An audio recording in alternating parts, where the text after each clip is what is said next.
The question is, are the number of fouls called in regular season games, is it different than it is during the NCAA tournament in March, like March Madness? Okay, but in a regular season, the mean number of fouls called per game is 40.1.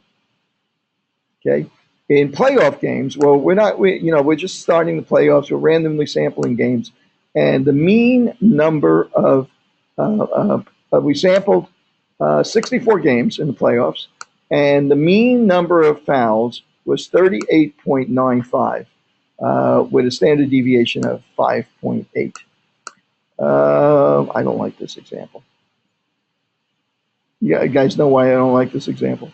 Because I'm dealing with a standard deviation, and it's about to get into a t-test here. I'm going to do this slightly differently. I'm going to say standard deviation. I'm taking sigma. Yes. Yeah, this is one of the documents that's on Blackboard. What? Yeah, let me open the other one. I'm going to open the other one then. I thought I had them both on there. I'll open this other one then. Oh, that's something else. That's the Excel file. I don't want that one. I want this one. That's assumptions. Single sample p-test. How about this one? I think we got that one. Okay. The beginning is proportions. I'm gonna bypass that for a second. Okay. We randomly sample 40 New York City pubs on St. Patrick's Day and find that they have an average of 42 types of beer. You calculate that the standard deviations for the pubs in the study, find that it's 6.0. Let's say that we know the standard deviations of the number of beers for the entire population of all pubs in New York City, and that is 6.3 beers. It's important for us right now to say that we know the population standard deviation, right? Because everything that we've done so far is based on knowing the population standard deviation. Calculating the standard error, we know the population standard deviation, so we just divide it by the square root of n. So everything we've done up to this point, we need to know the population standard deviation. Do you really know the population standard deviation most of the time? No. You're guessing at it the same way you guess at the mean. You use the sample standard deviation to guess at the population standard deviation, just as you use the sample mean to guess at the population mean. However, when you do both, right? When we're guessing at the mean, but we know the population standard deviation, we know a lot about the variability. We understand a lot about how we could be wrong, what the probability is that we're going to be wrong on that mean. If you don't know both, that introduces a whole new set of error because you really don't know the variability. So now you got much more chance of being wrong or not understanding properly the distribution, right? So when that happens, we use a different kind of measure than the t-score. That doesn't mean that we're not going to do this anymore, right? That just means that, like when we were talking about the caloric intake, I knew the standard deviation for all of the sigma, for all of the people in the United States, caloric intake was 100. Well, now I take a sample of 100 people from the United States, and I look at the variability, calculate the standard deviation for the people in that sample of 100 people. It comes out to be 92, or it may come out to be 104. It approximates the standard deviation of the whole population, but just like the mean, it's not exactly the same as the mean of the population, which I probably don't know anyway. So now there's an extra level of uncertainty. We adjust for that extra level of uncertainty, and I'm about to use a phrase that you heard Levi kind of spill inadvertently in the lecture, and then he pulled back. He says, "Oh, don't listen to me when I say that because we're not going to look at that until next week." The t-score. The t-score is a different table for calculating probabilities, the spread, the difference between two means, the probability of getting values within a certain distribution. It's like the z-score, except that it's spread out so it accounts for more error. So a t-score of 2, right, has has a level of a level of error, chance of error is bigger than a z-score of 2. So the t-scores it's a different table, and that table, the areas are adjusted so that they account for this extra level of error, right? So in other words, instead of having a situation where you know the population standard deviation and we know we can reject the null hypothesis when we get a z-score of, what was it again? 1.96, that's our critical value. Now we got to get a t-score, difference between the means that we know, means we're checking. I got to get a t-score, a difference between those two of more than 1.96 standard deviations. And the thing that defines how much extra uncertainty we have is the sample size. The bigger the sample size is, the less added uncertainty we have.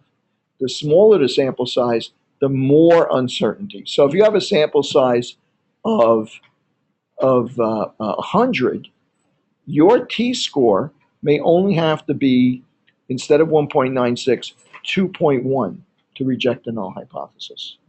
If you had a sample size of 10, your t-score might have to be 3 to reject the null hypothesis, right? It's an adjustment.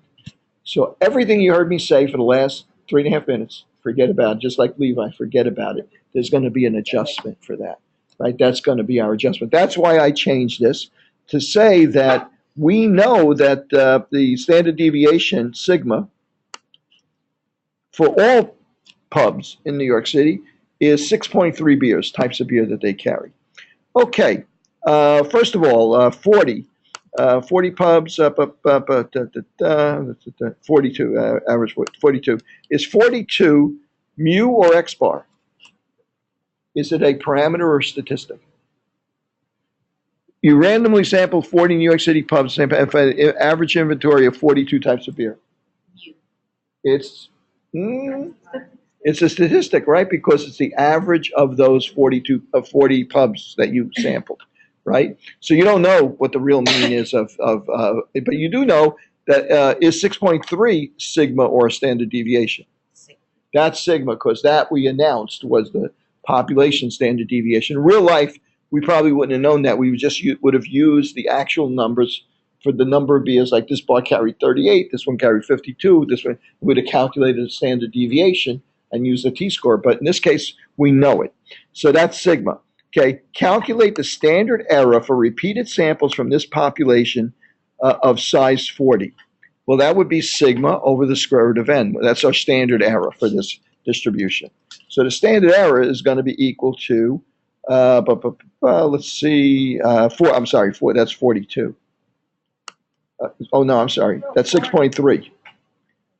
Yeah, it's going to be 6.3, right? 6.3 is the standard deviation for the population divided by the square root of, what was our 40? Okay. Okay, so let's get the calculator out. Okay, square root of 40. 40, square root of 40 is 6.32. I'm going to put that in memory. I'll clear it. So we want 6.3 divided by 6.3 divided by, call memory, and it comes out to be 1. Right? Standard error for this distribution of 40, sample size 40, is 1. Calculate the 95% confidence interval for the beer inventory mean based on this sample. Well, how do we do that again? It's X bar, right, plus or minus 1.96. I'm using 1.96 because we know the population standard deviation. Believe it or not, if I don't know the population standard deviation, I'd use the t-score for that sample size there. Okay, 1.96 times the standard error, and the standard error is equal to 1.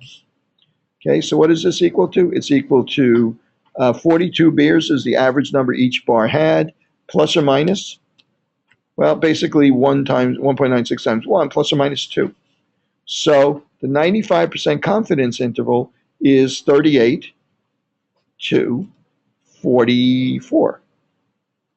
I'm sorry, 40 to 44. That's our confidence interval. Now I'm going to give you another example. I'm going to say, okay, I go to what kind of pubs that they have in New York? What other kind of bars do they have? I'll go to trendy bars. We go and sample. You know, what would you call this? Hipster bars.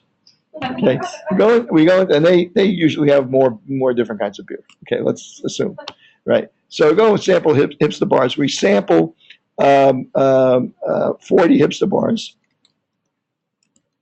and we find that the standard deviation. We find that the average for the 40 bars, the sample size is 40. The average for the 40 that we sample, that the average is 45 beers, 45 types of beer. That's X bar, right? Because it's a sample. Well, what's the probability that they're the same? My null hypothesis, right? H null is that the mean number of beers in pubs is equal to the mean number of beers in hipster bars. And my alternative hypothesis is that the mean number of beers in pubs does not equal mean number of beers in hipster bars. Okay, so now let's take a look at this. X bar, right? X bar minus mu over the standard error. That's going to be my z-score. So z is going to be equal to, well, I need to know my population mean here, and I'm assuming my population mean was the 42 for the pubs. So my z-score is going to be equal to what the hipster bars have, 45 minus 42. That's the difference between them over the standard error. And what was the standard error? 1. Okay, so that's equal to a z-score of 3. Okay, so now, z-score of 3. Does it seem like I'm going to reject my null hypothesis? Yeah, seems like it, right? Because a z-score of 1.96 usually is enough to do that. Okay, and in fact, if we go ahead and look up the z-score now, the z-score for 3 is going to be the p-value. The probability in our z-table of getting a value that extreme is going to be 0.0015 roughly, right? So now if I'm doing a two-sided test, I got to add the other side. Because this is the high end, I got to add the other side. So it's going to be 0.0015 and 0.0015. It's going to be 0.3%, 0.003, roughly. Okay, so my probability of getting the same result for hipster bars as I did for my known mean for, I switched this up a little bit because I said my known mean for all Irish pubs was 40 types of 42 types of beer. So the difference was 3. My known result, the difference in my known result gave me a z-score of 3.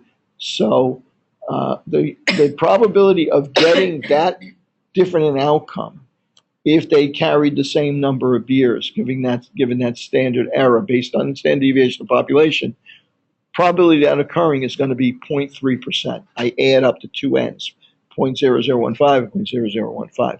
On the other end, I add them up. So it's less than my acceptable level of error, 5%. And I reject my null hypothesis and say that the alternative hypothesis is true, that they carry a different number of beers. Can I say that they carry more beers? That'd be a little tricky, right? That was not my alternative hypothesis. My alternative hypothesis was that they carry a different number of beers. So I'm going to stick with that. I'm going to say I reject my null hypothesis that they carry the same number of beers and accept my alternative hypothesis they carry a different number of beers. Turns out, in this case, it appears that they carry more. But I didn't know that when I started out. Now let me think if I have another example of that.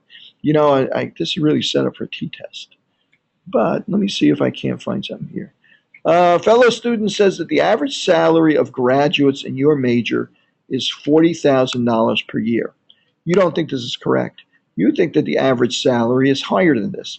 To show your fellow student you're wrong, you take a simple random sample of 100 graduates who have graduated in the past year and ask for the amount of their starting salary. You find that the sample mean is $41,000. Right? Sounds like that they're earning more than $40,000 per year. And the sample standard deviation is 4,000. Now, I am going to see this, the sample 100 graduates. That's really a big sample. That's, for studies, 100 people is a big sample. I'm going to change and say this, the population, and it is almost, you can almost say that this is true because that sample size is so big. The population standard deviation is 4,000. Is there evidence to support your claim that the population mean starting salary is, I'm going to change that for the moment to different than 40,000. I'm changing it because I want to do it both ways. Okay, we're going to see the difference between the one-tailed test and the two-tailed test. Okay, what are the assumptions here to start out with? Yeah. Assuming the sample distribution Assuming that we know the population standard deviation, right? That's one. Yeah, that's kind of an extra assumption because we're not really doing a real statistical analysis where we wouldn't know that. That's one extra assumption. The other assumptions are that the distribution for these populations is normally distributed. That's that the populations themselves are basically normally distributed. Another assumption is that the data is numeric and has equal interval ratios. In other words, it's not like ordinal where we don't know. The 1 and 2 is difference between 2 and 3 is different than the difference between 79 and 80. The other thing that we're making an assumption about is that they're randomly sampled.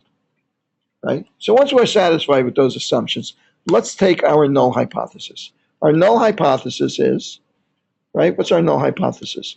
That the average mu for graduates is equal to, now we're going to start with his assumption, which is 40,000.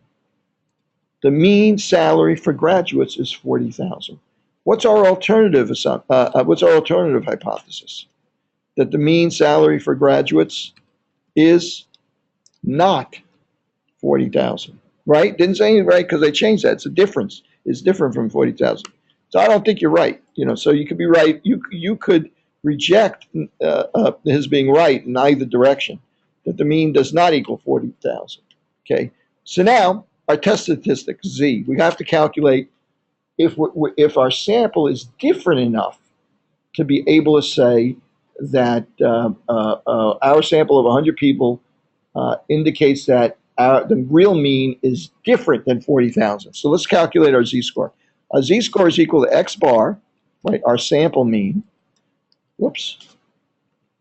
minus mu, the population that we're comparing it to. In this case, the number that he picked out and claimed was the real population, minus, it should be a minus mu, divided by standard error. Okay, so z is equal to, what did we find? We found 41,000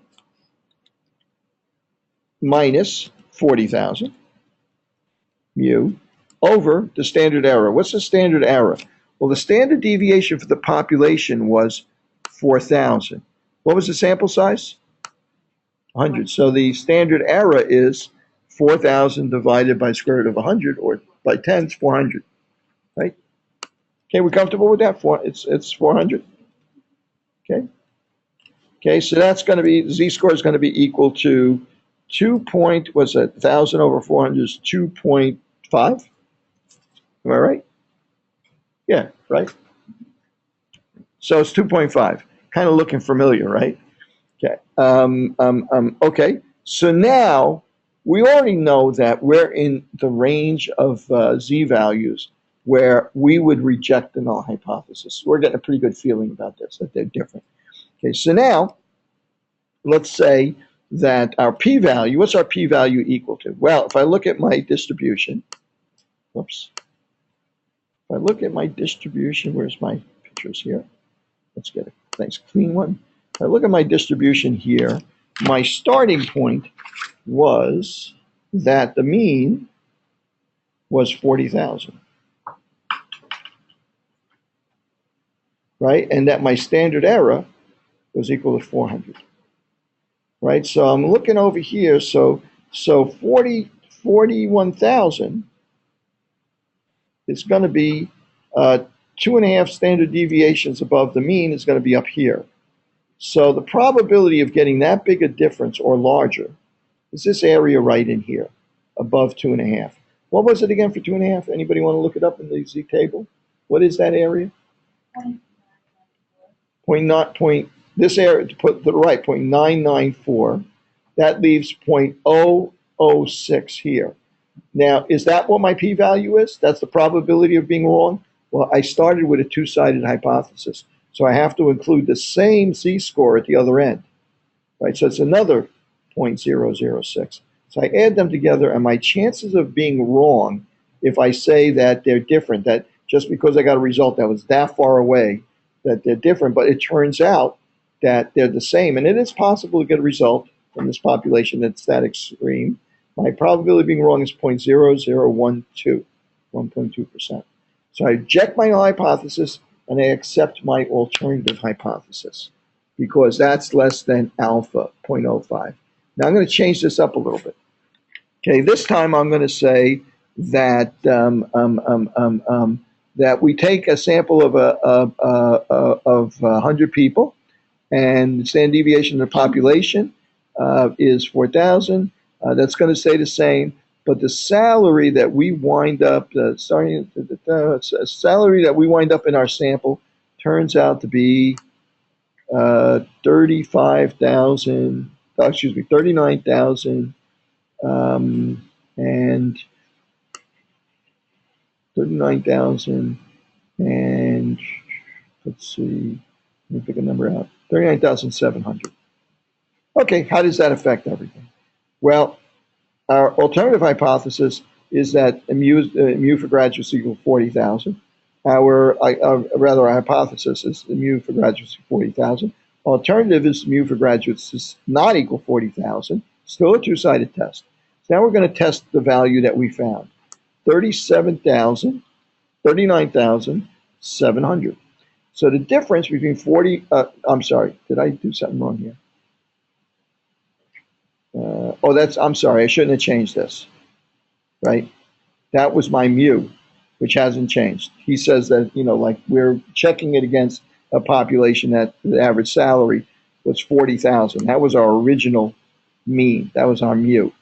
Okay, so now, actually, I should have changed this to 39,000. This is what we found in our average, in our sample, our X bar, 39,700. Okay, is that small enough? I don't think so. Let me try, instead of 39,700, let me call it, let's see, 39,300. Okay, so I think I'm happy with this now. We'll see. I'm trying to get a specific result. So now what's the difference between these two? 39,300 minus 40,700 over 400. And that's equal to 1.75. A negative 1.75. So if I throw this onto my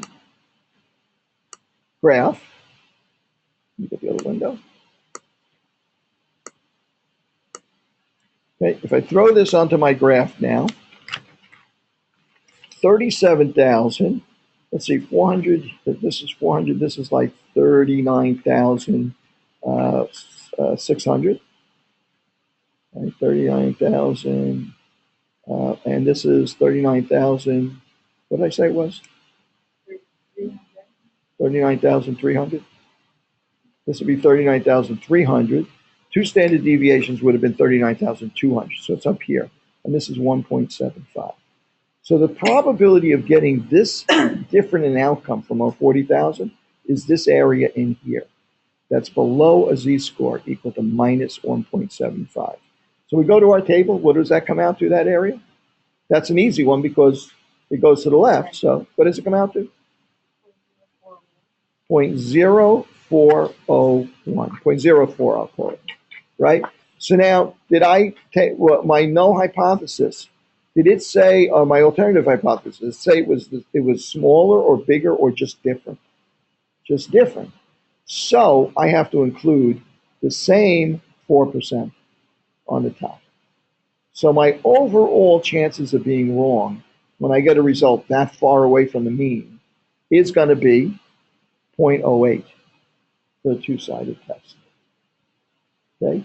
So now I say to myself, oh, I failed to reject the null hypothesis. Do I say anything else? No, I'm done. I can't do anything else. Now, let me give you one more possible scenario.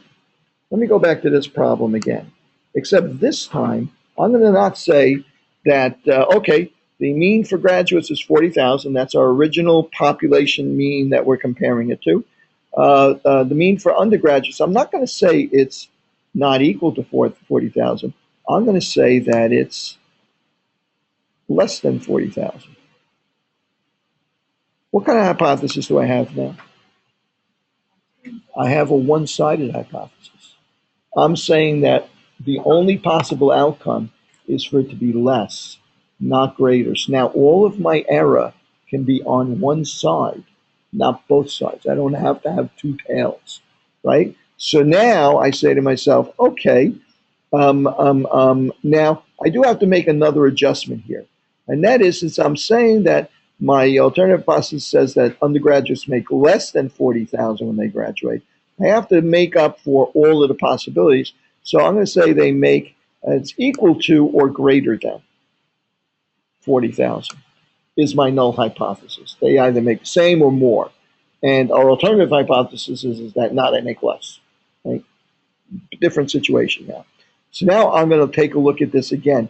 It's the same result as far as calculation is concerned. Still the same numbers, 39.3 minus 40,000, it's still a negative 1.75. Except now, right, my P, now I still get 39,300. Is that what I had there? Yeah. My 39,300, right, that extreme of value would only come up, if there's no difference between these two means, would only come up 4% of the time. So if I'm assuming that I don't have to worry about being bigger, all of my error can be down here, and my acceptable level of error is equal to 0.05, do I reject my null hypothesis now? What's my p-value, my chances of being wrong? And is it less than 0.05?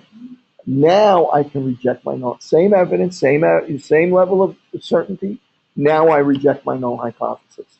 That's why we say a one-sided hypothesis is a less rigorous test than a two-sided hypothesis. It's easier to reject your null hypothesis, sometimes even when you really shouldn't. Okay? So that's the idea between this one-sided and two-sided hypothesis. Okay? I know this is confusing, first time out, right? And you see how this ties into the idea of confidence intervals. We calculate confidence intervals the same way by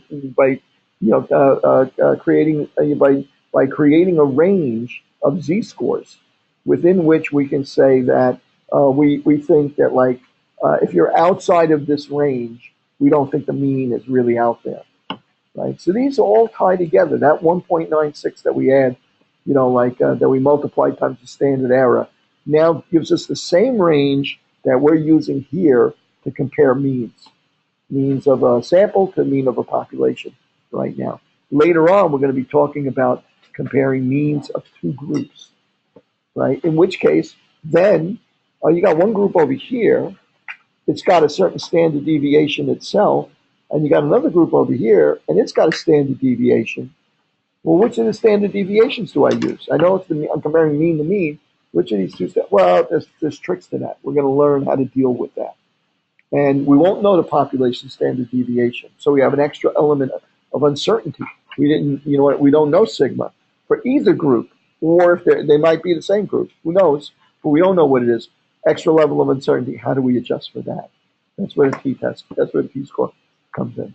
So we're going to start applying this to more and more real situations.